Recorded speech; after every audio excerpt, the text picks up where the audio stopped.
Episode 14, Counteroffensives, Chinese and Competition.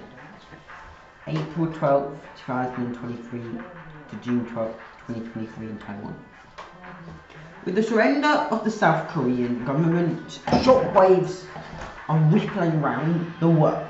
This is the second NATO loss since the Vietnam War.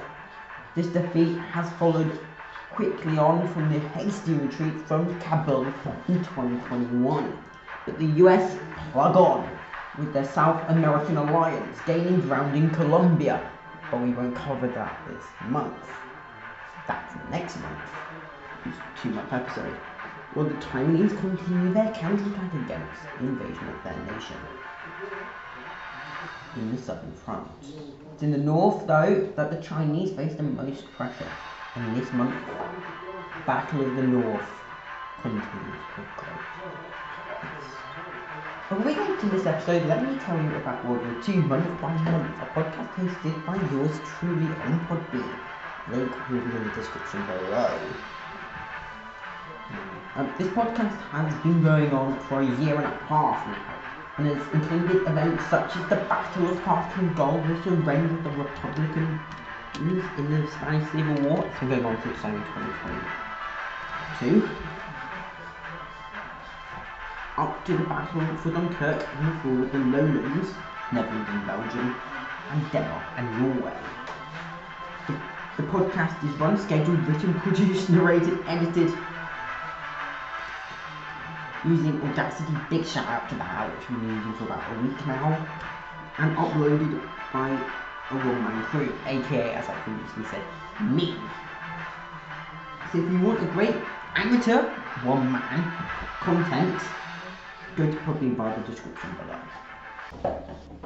Anyway, let's begin in China, where Xi Jinping arrived back in Beijing on the 14th.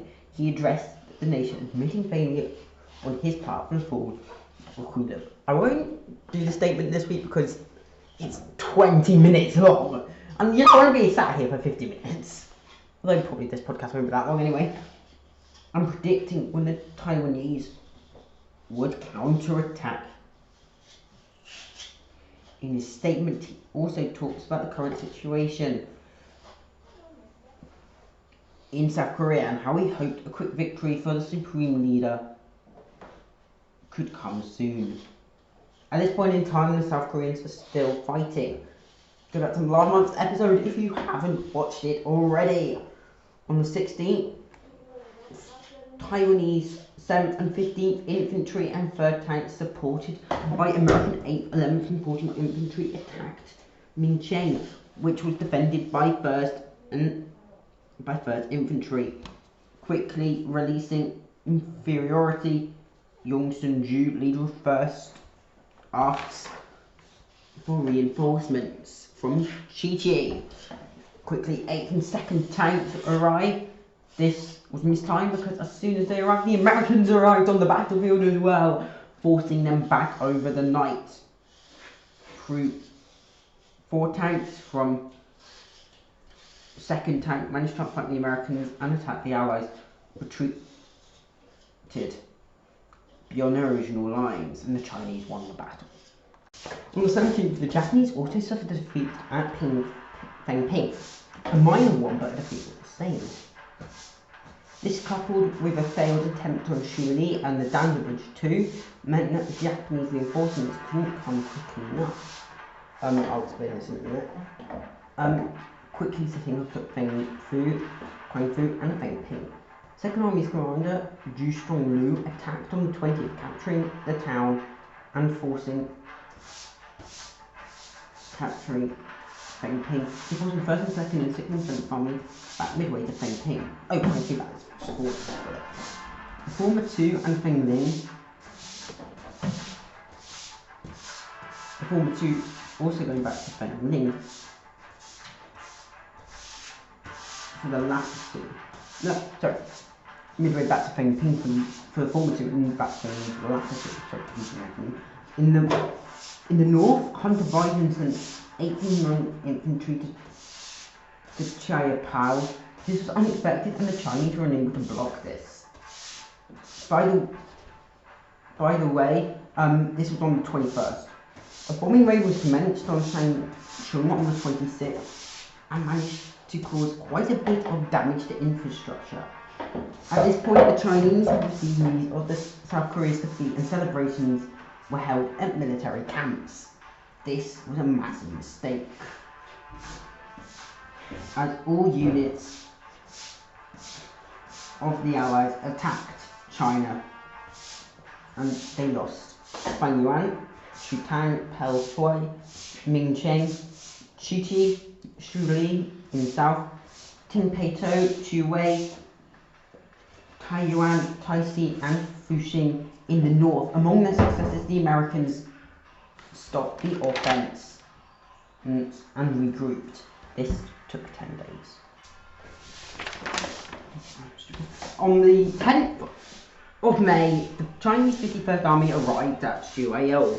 The original plan as of April 19th was to counterattack in the north, aiming to take Qingshan and Qilu.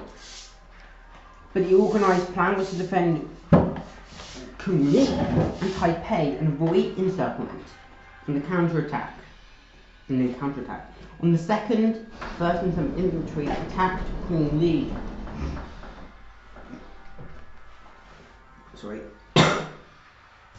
Coming up against 9th, 16th and 2nd Specialists, 1st and 2nd Infantry, 1st and 2nd Tank and 101st Infantry. The fact that the Chinese got so many troops between the war, General Biden, aka Hunter Biden, in his latest meeting with President Joe Biden, he said this: "The Chinese have sent yet another army into the north, and we don't know just yet their current strength, or if they pulled an army from the south.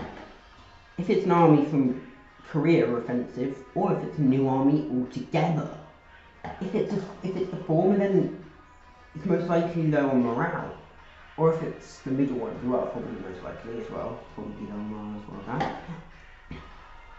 Then we can use this to attack in the south. If it's in Korea, then it doesn't matter. But if it's the latter, we most probably likely need reinforcements in the north, in case of counteroffensives in these fronts." On the side note, Hunter Biden is Joe Biden's son, but he's still in the White House. Biden knows there's a British army under General Lewis Cannon in Japan, so sends a message to Richie Sunak requesting the army as reinforcements in this statement. Mr. Sunak, it's President Biden here. I'm currently worried about the new army which has arrived in the north of Taiwan recently. This army could lose us in the war there. And if this happens, then Japan could fail. And after that, maybe India. By the way, this conversation is on the 19th of May. On the 23rd, the Prime Minister agrees, but those troops won't arrive until the 20th of June, because neither side wants to offence in the north. We will leave the northern theatre for the episode. The south, though, on the 28th, as the 1st Infantry of the Americans and the 1st and 2nd Infantry of the Japanese attacked flanking defended by the 5th, 6th and 7th Infantry. This attack worked, and as so forward 3rd and 4th Infantry, other units, back to just outside of Huxinling. On the 4th and the last action of the week, of the episode, a Chinese probe attack meets with a Chinese unit. It's unsure on account which units though. Thanks for listening. Good night. This podcast is a parody, and any names are used only in a discrete fashion and is not meant to make them unpopular in real life. Most of these characters are based off non-fact and are imaginary.